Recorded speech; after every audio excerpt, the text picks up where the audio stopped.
অপ্রত্যাশিত যন্ত্রণা ২০২২ সালের ২৪শে এপ্রিল।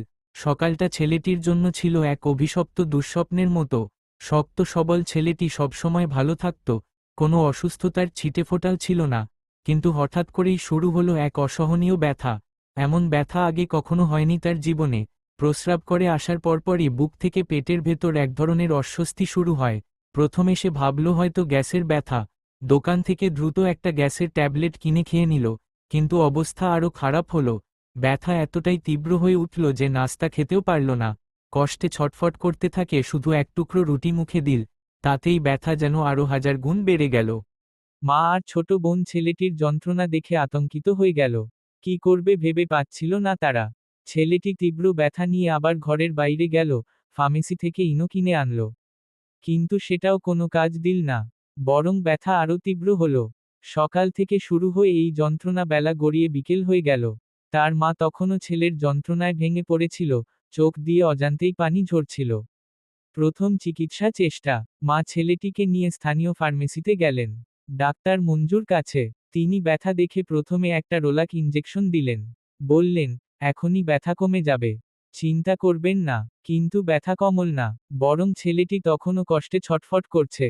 ডাক্তার অবাক হয়ে ভাবলেন ব্যথা তো কমে যাওয়ার কথা, তারপর কিছু ট্যাবলেট দিলেন বসায় যাওয়ার পর খেতে। বললেন, ধীরে ধীরে কমে যাবে।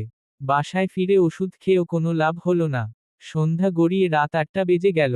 বাবা তখন কাজ থেকে ফিরে ছেলের অবস্থা দেখে হতবাক হয়ে গেলেন। কিছুক্ষণের জন্য নিশ্চুপ হয়ে ছেলের পাশে বসে রইলেন। কি করবেন বুঝে উঠতে পারছিলেন না। দ্বিতীয় চিকিৎসার প্রয়াস। মা আবার ছুটলেন ফার্মেসির ডাক্তার মঞ্জুরের কাছে।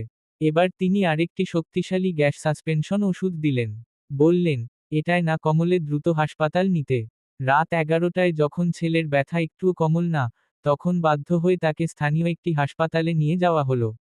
ডাক্তার ছেলেটিকে দেখে একটি শক্তিশালী ব্যথানাশক ইনজেকশন দিলেন। কিছুক্ষণের মধ্যেই ছেলেটি শান্ত হলো। সবাই স্বস্তির নিঃশ্বাস ফেলল। দুঃস্বপ্নের পুনরাবৃত্তি। তবে সেই স্বস্তি বেশিক্ষণ স্থায়ী হলো না। রাত 3টার দিকে ব্যথা আবার ফিরে এলো। এবারও ছেলেটি কষ্টে ছটফট করতে থাকে। ডাক্তাররা আবারও ইনজেকশন দেন। তবে তারা সতর্ক করে বলেন, বেশি ইনজেকশন দিলে কিডনি ক্ষতিগ্রস্ত হতে পারে। তারা সন্দেহ করেন এটি প্যানক্রিয়াসের সমস্যা হতে পারে।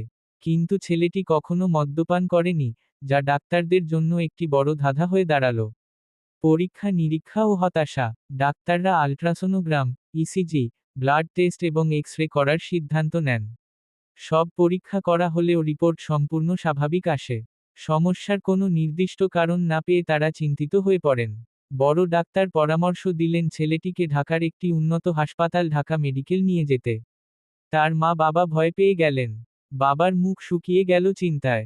শেষমেশ আশার আলো। তবে এরই মধ্যে রাত 3টার ইনজেকশনের কারণে ব্যথা আর উঠেন সাময়িকভাবে কমে গিয়েছিল। শুধু ছিল বুকে ক্ষত মতো ব্যথা। সকাল হলে ছেলেকে বাড়ি নিয়ে আসা হলো।